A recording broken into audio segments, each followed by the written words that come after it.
Here, is Casey aware of what has been called her cult status, I wonder? Well, I think she is. We're going to hear about that. Lisa Boeske is back with us, and we're also joined by Matt Semino. He wrote a piece for the Huffington Post called The Casey Anthony Trial, a Cult of Infamy. In it, he says, quote, despite the proclaimed hatred of the media on Casey's part, Casey has relished in its glare since the real-life thriller began. All right, Matt, I want to know what you make of Casey and her behavior of late. Well, Dr. Drew, I think she definitely knows that the cameras are there, that the public is watching. Every emotion in that courtroom is playing to those cameras, and it's playing to the public. I really don't see sincere emotion there, and I see only emotion that's being played to the media and for Casey Anthony herself. And were you a prosecuting attorney yourself? No, I'm not. I've done defense work, and I'm also a corporate attorney, and I've done criminal white-collar crime work as well. I always like to take all my attorneys and guest pulse on this. Do you have a read on Casey yourself? I mean, you see her play into the public, you see her sort of relishing the glare, but do you have a sense of what this is all about? One of the things that, for instance, Lisa and I were talking about is we both get this distinct feeling that there was an accomplice somewhere, too. Do you have any take? I honestly don't think there's an accomplice. I think Casey is a self-absorbed woman. I think that she would stop at nothing to do what she wanted to do.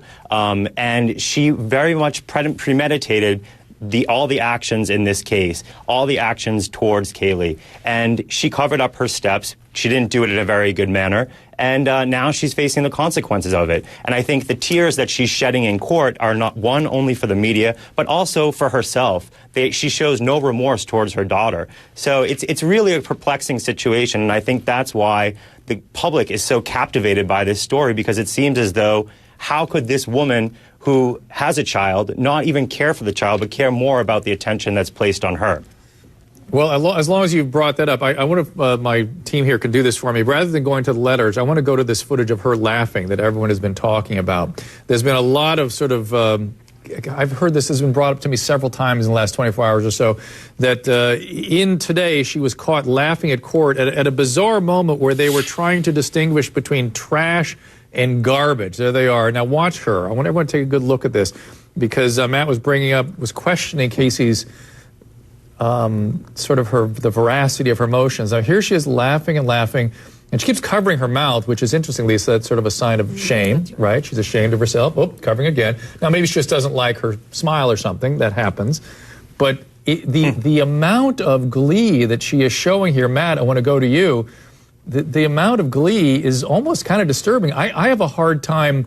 I was criticized last week for putting a cowboy hat on in a moment when I just was trying to create some levity just to try to lighten the mood in this room. If I were Casey Anthony, I'm not sure I could even have that much glee. Do you have any comment on that, Matt? I think that Casey Anthony knows that, like I said before, that everyone is watching her, and her emotions are not born out of any remorse or sympathy for what has happened. She is a very self-absorbed, narcissistic person, and you can see that from the moment that this case began. She would come out of her house when she was handcuffed, glaring into the media, into the cameras, as though she is a superstar. And in our culture, in the media, where we can focus on an individual with such intent as we have done in this case, Casey Anthony is absorbing that, and she has become personified that.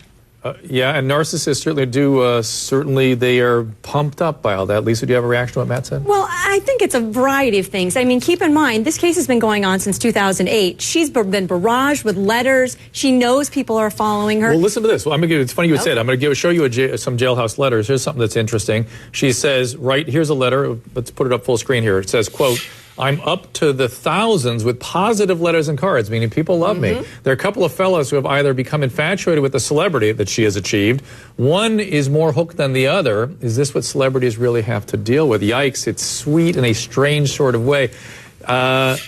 That's what I'm saying. So if you if you think about it, she's this young, immature girl, which we know. I mean, keep in mind, hundreds of kids are murdered by their parents every year, and half of those are by the mothers. And a profile we often see is they don't want the baby, they hide their pregnancy, they're unmarried, they're immature. And so here, she's not unlike some of those mothers who've disposed of their child or killed their child, but the difference is she has become a celebrity. She has got cameras. She's had cameras around her for years. People are watching every move she makes. And the thing about America is that we feel like we know her. Even though she doesn't show us much, we project onto her. Well, that's for sure. So some people think she's a monster. Some want to save her. You're right. Well, Matt, I got 1 minute. Any last comment?